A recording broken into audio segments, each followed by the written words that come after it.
ano velho, feliz ano novo. Que tudo se realize no ano que vai nascer. Muito dinheiro no bolso para que você compre livros para ler.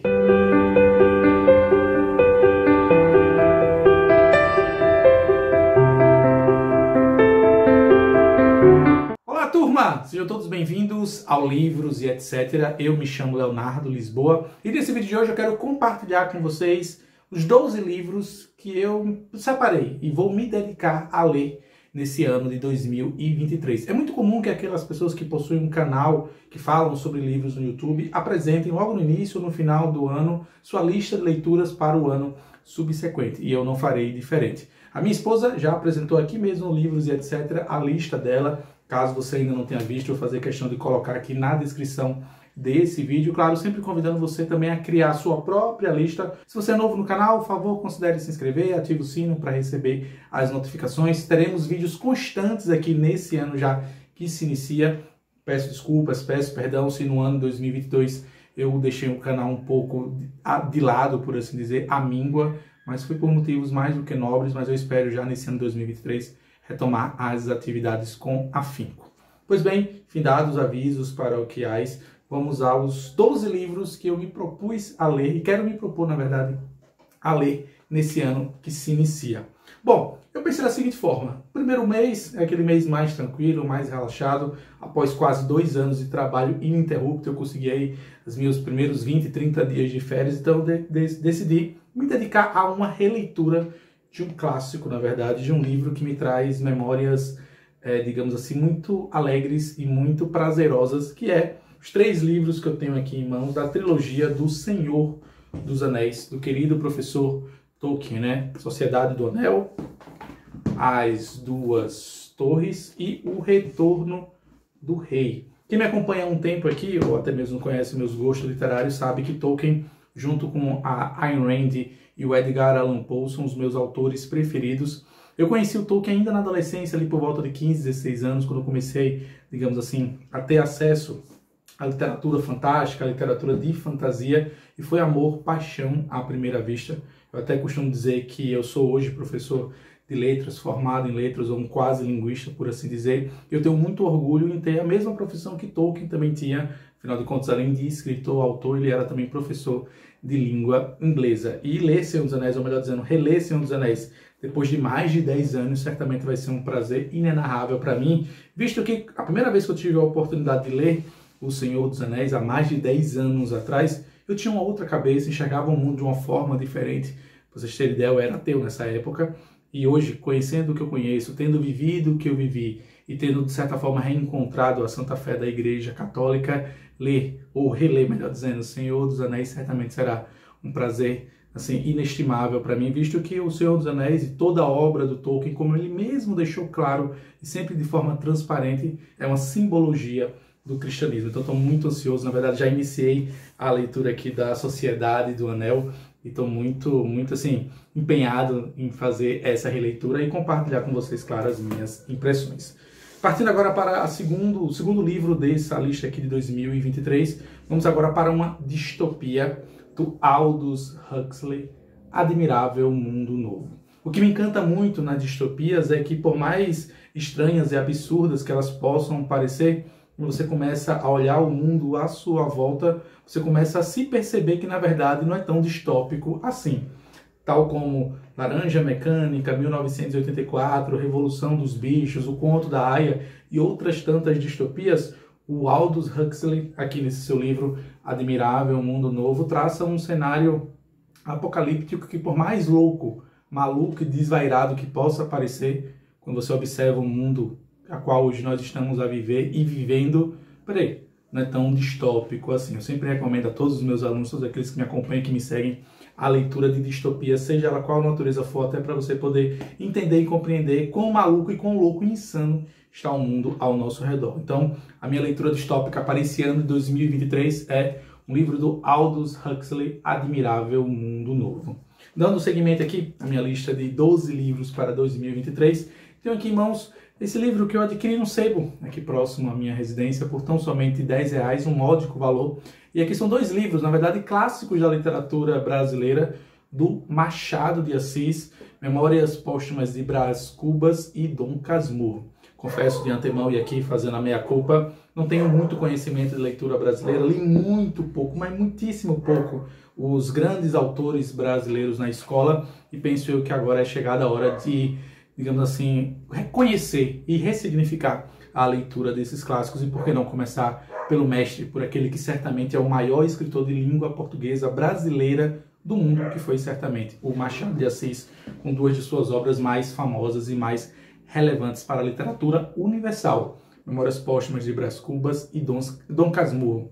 Inclusive, eu me lembro uma anedota, eu tive um professor na faculdade, eu cursei literatura, letras em inglês, eu tive um professor que comentou que, ele comentava, né, abre aspas, que o pecado de Machado de Assis era ter escrito em português, pois, segundo esse meu professor de literatura inglesa, se Machado de Assis tivesse nascido num país de língua nativa inglesa e tivesse escrito em inglês, ele certamente seria, digamos assim, um segundo Shakespeare. Mas, para nossa sorte, ele é brasileiro e suas obras são conhecidas e reconhecidas no mundo todo. E é chegada a hora desse humilde professor que vos fala conhecer e transmitir um pouco das minhas impressões acerca do grande Machado de Assis. Seguindo aqui, se não me falha a memória, 1, 2, 3 para o quarto livro. Eu separei aqui, na verdade, dois livretos pequenos, que vão falar sobre o mesmo tema, que é a questão do nazismo ou do terror que foi colocado em prática na época da Alemanha nazista por Hitler. Confesso a vocês, meus queridos e estimados alunos, que esse é um tema que muito me desperta a curiosidade, que eu tenho muito interesse desde cedo, desde quando eu tive acesso aos primeiros livros sobre o assunto. Foi, de certa forma, assim, algo que me impactou e algo que me manteve atento para poder conhecer de perto os horrores que o ser humano é capaz de fazer. E são dois livros que vão falar sobre o mesmo tema. Um deles é O Menino do Pijama Listrado. Eu adquiri esse livro recentemente em um sebo por tão somente 10, 15 reais, se não me falha a memória, por conta de que o filme está à disposição e disponível para aqueles interessados em assistir na Amazon. Já assisti esse filme há muito tempo atrás, o livro não tive a oportunidade de ler, mas agora eu vou ler e compartilhar com vocês a minha impressão. E um outro livro, esse aqui eu também comprei já agora nos últimos dias de 2022, é um livro do Heather Morris, acredito que é assim que se pronuncia, chamado O Tatuador de Auschwitz. Inclusive, um dia, quem sabe, eu posso até mostrar a vocês. Eu tenho vários livros sobre essa temática do nazismo, campos de concentração. Eu lembro muito, eu tenho uma memória muito vívida de, ainda na adolescência, ter lido um livro chamado Treblinka. Tenho também aqui na minha própria coleção, aqui na biblioteca, tem um livro dos campos de Ravensbrück, inclusive já li, já resenhei, compartilhei esse livro, esse vídeo aqui com vocês. Tem também um livro do Gerald Green chamado O Holocausto, que eu li ainda na adolescência, que vai contar a história da Alemanha nazista, partindo sobre dois pontos de vista, de um judeu e de um médico da Alemanha nazista. Enfim, é um tema que muito me apetece, é um tema que muito me chama a atenção, e de vez em quando acredito eu ser necessário que nós tenhamos a oportunidade de ler e conhecer de perto os horrores que foram propagados e colocados em prática pela Alemanha nazista ou qualquer outro regime autoritário. Seguindo aqui, na lista de 12 livros para 2023, eu quero também apresentar a vocês, só lembrando, abrindo aqui um outro parênteses, não necessariamente esses livros que eu estou apresentando a vocês vão seguir essa ordem que eu estou apresentando. De certeza, em janeiro vai ser os 3 livros do Senhor dos Anéis, e em dezembro vai ser um livro que eu vou apresentar a vocês daqui a pouco. Mas todos os demais livros podem vir em ordens um tanto quanto embaralhadas, não necessariamente seguem janeiro, fevereiro, março, até o mês de dezembro. Seguindo aqui, uma biografia do Joaquim Thomas de Anchieta, o apóstolo do Brasil. Durante alguns meses do ano passado, eu e a minha esposa, nós assinamos a minha biblioteca católica. Caso você não conheça, recomendo a fazê-lo, que produzem livros mais voltados, claro, à teologia cristã, à apologética cristã, por assim dizer, e essa edição que eu tenho aqui em mãos vai contar a história daquele que é considerado um dos fundadores do Brasil, né? O José de Anchieta. Inclusive, muitos dizem que no lugar do Paulo Freire deveria ele a ser o patrono da educação. Bom, confesso a vocês que eu estou muito curioso e ansioso para fazer a leitura desse livro e compartilhar com vocês um pouco da vida, da obra e da fé cristã do padre José de Anchieta. Ainda na temática da biografia, tal como eu apresentei alguns segundos atrás o livro do José de Anchieta, tenho aqui em mãos um livro que eu também vou ler esse ano 2023, essa biografia aqui do Barack Obama, A Origem dos Meus Sonhos. Confesso que quem me acompanha há um tempo sabe que a esquerda não é a minha ideologia política preferida, mas penso eu ser necessário que nós conheçamos a história de grandes homens, independente do espectro político, e certamente Barack Obama foi um dos grandes homens que deu sua contribuição para a área da política. Acho mais do que necessário e fundamental que, de vez em quando, nós tenhamos a oportunidade de ler a biografia de grandes homens. Inclusive, algumas semanas atrás, eu publiquei aqui mesmo no Livros e Etc., uma resenha literária que eu fiz sobre o Elon Musk, sobre um pouco da sua vida, da sua obra. Caso você ainda não tenha tido a oportunidade de ver esse vídeo, recomendo pesadamente. Dando continuidade aqui, se não me falha a memória, é o 7º, 8º livro aqui dessa lista de 12 livros para 2023. Tenho aqui em mãos, esse aqui foi um pedido da minha queridíssima esposa, que eu lesse Ortodoxia, do G.K. Chesterton. Arrisco eu dizer que o Chesterton é um autor obrigatório a toda e qualquer pessoa minimamente séria na área de estudos, independente de qual seja ela, pois a forma como Chesterton escreve, a forma como Chesterton exprime os seus sentimentos nos seus livros é de uma maneira assim inigualável, incomparável com qualquer outro autor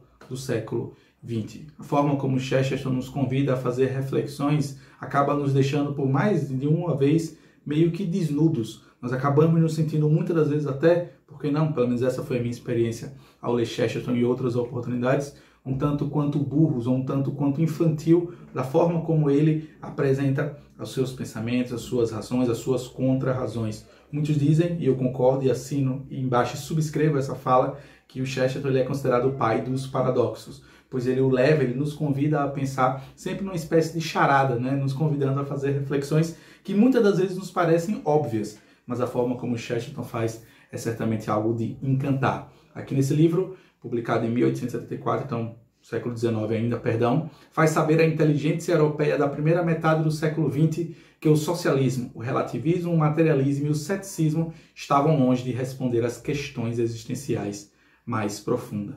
E, quando questionado sobre as aparentes contradições da fé cristã, Chesterton era um mestre em valer-se do paradoxo para apresentar a simplicidade do senso comum.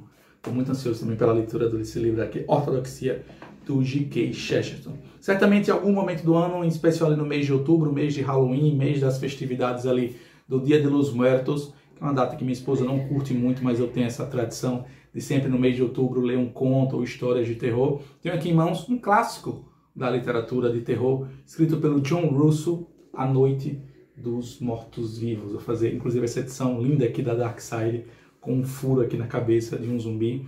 Dizem, né, falam-se que esse aqui é um dos primeiros livros da temática zumbi que mais fez sucesso, que mais trouxe essa questão da relevância das histórias de zumbi, e depois, inclusive, foi adaptado em obra cinematográfica por Hollywood. Dando seguimento aqui, caminhando para o final, uma leitura aqui que, confesso a você, não sei nada, absolutamente nada sobre esse livro.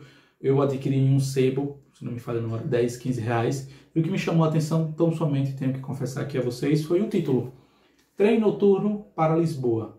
Pensei eu, bom, eu tenho Lisboa no meu nome, por que não comprar um livro que faz referência e faz menção à capital de Portugal? Diz aqui uma brevíssima sinopse aqui na contracapa. Raimundo de Gregórios, professor de línguas clássicas em Berna, se levanta no meio da aula, abandona a sala e toma um trem para Lisboa. Em sua bagagem está um exemplar de Reflexões Filosóficas, escrito por um médico português, Amadeu de Prado. Fascinado pelo livro, Gregórios decide investigar o autor. Em cada elo de sua viagem encontra pessoas cujas vidas foram marcadas pelo relacionamento com esse homem excepcional. Trem Noturno para Lisboa é uma leitura memorável, perturbadora, que levanta questões atemporais acerca da vida, da solidão e da morte. Pois bem, meus queridos e estimados alunos, esse livro será lido por mim e, claro, compartilharei com vocês a resenha tão logo eu conclua. Trem Noturno para Lisboa, do autor Pascal Mercier, um romance. Caminhando aqui para os 3 últimos livros, também um livro adquirido no sebo, sem critério nenhum, tão somente que me chamou a atenção foi a capa. O Homem de Beijing, desse autor aqui, se não me falha a memória, sueco, se não me falha a memória, Henning Mankell. Mankell é o rei do policial, diz aqui uma menção a The Economist acerca desse livro e desse autor. Do autor dos romances protagonizados por Kurt Wallander, que inspiraram a minissérie do grande sucesso com Kenneth Branagh. Conheço nenhum deles. No início de 2006, em Reichsvalen, povoado do norte da Suécia, 19 pessoas são assassinadas por um psicopata cruel e metódico. Antes dos cortes mutilantes da grande lâmina, que as liquida uma a uma, as vítimas são amarradas e submetidas a demorados tipos de tortura, no que parece um sinistro ritual de vingança. Apenas 3 vizinhos, únicos sobreviventes e possíveis testemunhas do massacre, são poupados. Um casal de velhos hippies, isolado pela nevasca e pelo volume da música, e uma idosa mentalmente perturbada, perdida na estrada. Como a juíza Birgitta Roslin logo descobrirá, um diário esquecido e uma fita vermelha abandonada na neve são as únicas pistas capazes de levar à identidade do criminoso. Confesso a vocês, meus queridos e estimados alunos, que vez ou outra eu tenho esse hábito um tanto quanto estranho, por assim dizer, de frequentar alguns sebos aqui na cidade de Aracaju e pegar livros assim aleatórios, até porque vez ou outra acabamos encontrando algumas pérolas e alguns tesouros nesses livros que muitas das vezes as pessoas leem ou não gostam, acabam abandonando e deixando em sebos mundo afora. Caminhando para os 2 últimos dessa lista de livros para 2023, tenho aqui em mãos um livro do Victor Hugo, chamado 93. Talvez você certamente conheça o Victor Hugo pelo seu grandíssimo clássico Os Miseráveis, ou até mesmo pelo Corcunda de Notre Dame. Mas aqui nesse livro 93, inclusive pela editora 93, provavelmente o primeiro livro dessa editora lançado no Brasil, temos aqui em mãos uma edição comentada e ilustrada pelo próprio Victor Hugo, tradução de Salvador de Mendonça, membro fundador da Academia Brasileira de Letras, onde vai nos trazer um relato aqui, e aqui é válido abrir um parênteses curtíssimo. Esse livro ele foi proibido, ele foi censurado durante muitas décadas. Esse aqui é um livro póstumo, escrito pelo Victor Hugo, que vai contar ali um romance fictício, histórico, que vai contar ali um pouco da Revolução Francesa, ou melhor, da Contra-Revolução Francesa, iniciada ali na região da Vendéia, que fica na França, onde por mais de uma oportunidade, alguns católicos, leigos, camponeses, pessoas comuns se levantaram contra a Revolução Francesa e combateram com armas e punho a defesa do seu território, a defesa da sua fé, a defesa do cristianismo. A gente ouve muito falar sobre a Revolução Francesa na escola, na mídia, e é um consenso meio que geral que a Revolução Francesa trouxe liberdade, igualdade e fraternidade. Todavia, no entanto, o que o autor Victor Hugo aqui vai nos mostrar nesse livro é um outro lado sobre a Revolução Francesa, muitas das vezes esquecido, sonegado e jogado para debaixo do tapete. Inclusive, afirmam alguns historiadores que o massacre da Vendéia é considerado por muitos o primeiro genocídio humano, quando deliberadamente uma força armada, uma força militar foi até um determinado território e massacrou e mutilou e acabou por assassinar de maneira sistemática todo o povo de uma região. Uma leitura que eu também estou muito ansiosa para fazer, inclusive a minha esposa também vai ler esse mesmo livro, quem sabe mais à frente, tanto eu quanto ela iremos compartilhar juntos as nossas impressões acerca desse livro do Victor Hugo chamado 93. E finalizando essa lista de 12 livros para 2023, eu pensei por que não concluir o 2023 lendo um clássico da literatura universal. Tenho aqui em mãos um livro do James Joyce chamado Ulisses.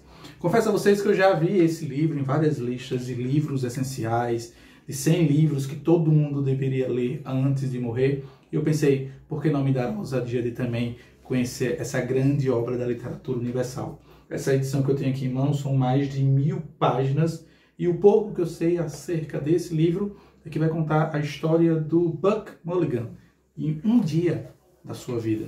Esse livro tem como base a história clássica da epopeia grega, né, de Odisseu, Homero, e aqui o autor James Joyce traçou um paralelo com um cidadão comum ali, de prenome Buck Mulligan, um homem. Permitam-me ler aqui a vocês que não conhecem, aqui na contracapa, uma brevíssima sinopse acerca desse livro. Um homem sai de casa pela manhã, cumpre com as tarefas do dia e à noite retorna ao lar. Foi em torno desse esqueleto enganosamente simples, quase banal, que James Joyce elaborou o que veio a ser o grande romance do século XX. Inspirado na Odisseia de Homero, Ulisses é ambientado em Dublin e narra as aventuras de Leopold Bloom e Stephen Dedalus ao longo do dia 16 de junho de 1904. Tal como o Ulisses homérico, Bloom precisa superar numerosos obstáculos e tentações até retornar à sua casa, onde sua mulher, Molly, o espera.